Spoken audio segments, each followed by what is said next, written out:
किसी भी clinical study को ना एक बहुत बड़ी एक बहुत ही कॉम्प्लेक्स इमारत बनाने जैसा समझिए। और जाहिर है, हर शानदार इमारत के लिए एक मास्टर प्लान, एक ब्लूप्रिंट तो चाहिए ही। तो क्लिनिकल रिसर्च की दुनिया में इसी मास्टर प्लान को हम कहते हैं रिसर्च प्रोटोकॉल। तो चलिए आज इसी ब्लूप्रिंट की एक एक परत को खोल कर देखते हैं। अच्छा, तो शुरुआत एक सवाल से करते हैं। सोचकर देखिए, एक बहुत बड़ी मेडिकल स्टडी चल रही है जो 10 अलग-अलग देशों में फैली हुई है, जिसमें 100 डॉक्टर शामिल हैं। अब सवाल ये है कि आप ये कैसे पक्का करेंगे कि न्यूयॉर्क का डॉक्टर ठीक वही काम कर रहा है जो टोक्यो या मुंबई का डॉक्टर कर रहा है, बिल्कुल एक जैसा, स्टेप बाय स्टेप। यही तो है असली चुनौती, स्टैंडर्डाइजेशन की। और जानते हैं, इस इतनी बड़ी, इतनी कॉम्प्लेक्स प्रॉब्लम का सल्यूशन, हैरानी की बात है कि वो सिर्फ एक डॉक्यूमेंट में छिपा है। हाँ, बस एक अकेला पावरफुल डॉक्यूमेंट, एक ऐसा दस्तावेज जो इन सब अलग अलग जगहों, अलग अलग लोगों को एक ही सुर में, एक ही लय में काम करवाता है। और वो डॉक्यूमेंट है रिसर्च प्रोटोकॉल। इसे किसी भी स्टडी का साइंटिफिक ब्लूप्रिंट ही समझिए। ये वो नक्शा है जो ये तय करता है कि हर कोई एक ही चीज बना रहा है, एक ही वैज्ञानिक ढांचा, जिसमें कोई अपनी मर्जी से एक ईंट भी इधर से उधर नहीं कर सकता। तो अगर हम इसकी ऑफिशियल डेफिनेशन देखें तो रिसर्च प्रोटोकॉल क्या है? ये एक बहुत ही डिटेल्ड प्लान है। इसमें स्टडी से जुड़ी मेरा मतलब है हर जरूरी जानकारी होती है। और सबसे सबसे जरूरी बात यह है कि कोई भी स्टडी शुरू होने से पहले इसे IRB यानी इंस्टीट्यूशनल रिव्यू बोर्ड से अप्रूवल लेना ही पड़ता है। ये एक ऐसी कमेटी होती है जिसका एक ही काम है स्टडी में हिस्सा ले रहे लोगों की सेफ्टी और उनके अधिकारों की रक्षा करना। अच्छा, एक कंफ्यूजन जो अक्सर होता है वो है प्रोटोकॉल और ऑपरेशंस मैनुअल के बीच का। तो इसे ऐसे समझिए, प्रोटोकॉल है मास्टर प्लान, ये बताता है कि क्या करना है, जैसे हर विजिट पर यूरिन सैंपल लेना है, बस। वहीं ऑपरेशंस मैनुअल है इंस्ट्रक्शन बुकलेट, ये बताता है कि कैसे करना है, मतलब सैंपल को कलेक्ट कैसे करें, उस पर लेबल कैसे लगाएं, उससे स्टोर कहाँ करें, ये सब। तो प्रोटोकॉल हुई बड़ी तस्वीर और मैनुअल हो गया उसका एक एक छोटा छोटा डिटेल। ठीक है, तो अब जरा इस ब्लूप्रिंट के अंदर झांक कर देखते हैं कि आखिर इसमें होता क्या क्या है।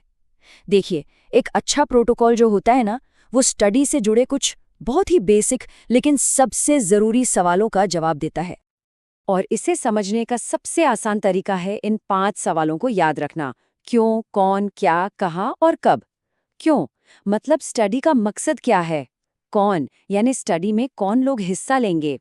क्या यानी स्टडी का पूरा डिजाइन कैसा होगा। कहाँ, ये स्टडी किन किन जगहों पर होगी। और कब मतलब इसका पूरा टाइम टेबल, इसका पूरा शेड्यूल क्या है।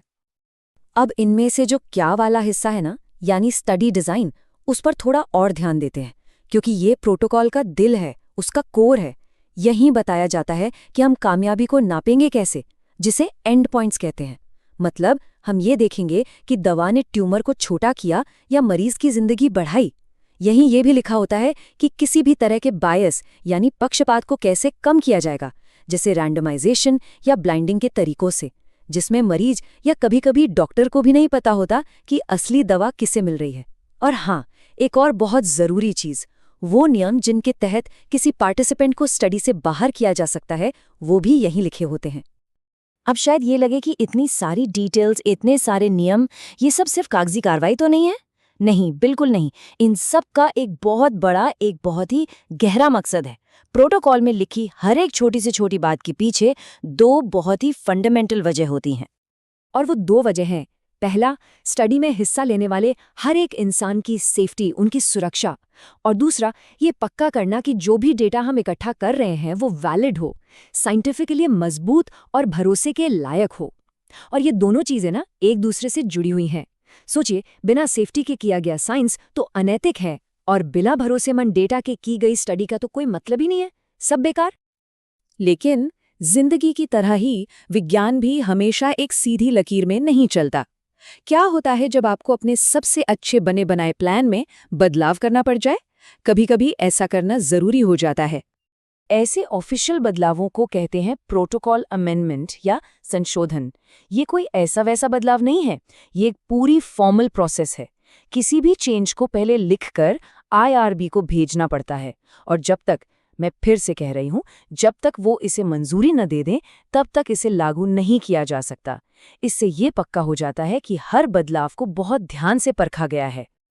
तो एक तरफ तो हुए ये सोचे समझे प्लान किए हुए बदलाव, जिन्हें हम अमेंडमेंट कहते हैं, लेकिन दूसरी तरफ क्या होगा अगर कोई बिना किसी प्लानिंग के, बिना किसी की इजाजत के प्रोटोकॉल से भटक जाए, मतलब स्क्रिप्ट से बाहर चला जाए? बस यहीं पर एंट्री होती है वायोलेशन या उल्लंघन की। अमेंडमेंट एक अप्रूव्ड, जानबूझकर किया गया बदलाव है, जबकि वायोलेशन ब्लूप्रिंट से एक अनअप्रूव्ड भटकाव है।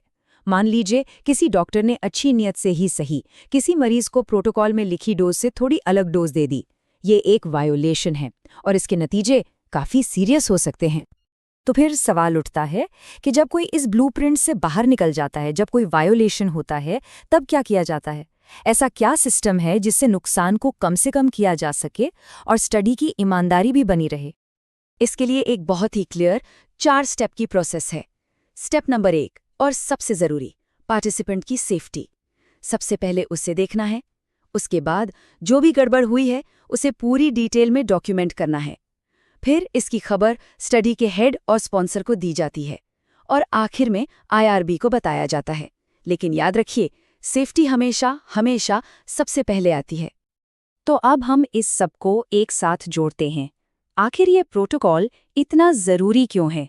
क्यों इस पर इतना जोर दिया जाता है? इसका जवाब 3 शब्दों में है: एथिक्स, सेफ्टी और साइंस, यानी नैतिकता, सुरक्षा और विज्ञान। तो बात को समझिए, प्रोटोकॉल को फॉलो करना सिर्फ किसी रूल बुक को फॉलो करना नहीं है। ये एथिकल रिसर्च यानी नैतिक अनुसंधान की नींव है, उसकी बुनियाद है। ये हमारी जिम्मेदारी है उन लोगों के प्रति जो साइंस पर भरोसा करके इन स्टडीज का हिस्सा बनते हैं। और इस पूरी बात का सार इस एक लाइन में छिपा है: जो रिसर्च एक स्टैंडर्ड तरीके से नहीं की जाती वो अनैतिक है। सीधी सी बात है। क्यों? क्योंकि आप पार्टिसिपेंट्स को रिस्क में डाल रहे हैं और बदले में आपको कोई भरोसेमंद डेटा भी नहीं मिल रहा। मतलब ये उनके भरोसे और उनकी कीमती वक्त दोनों की बर्बादी है। तो आखिर में एक सवाल के साथ इस चर्चा को समाप्त करते हैं। अगर प्रोटोकॉल साइंस में हमारे भरोसे का ब्लूप्रिंट है, वो एक दस्तावेज जो सेफ्टी और सच्चाई का वादा करता है, तो सोचिए कि जब इस ब्लूप्रिंट को ही नज़रअंदाज कर दिया जाता है तब क्या होता है। इसका असर सिर्फ उस एक स्टडी पर नहीं पड़ता, बल्कि साइंस पर और पूरे साइंटिफिक सिस्टम पर हमारे भरोसे पर पड़ता है।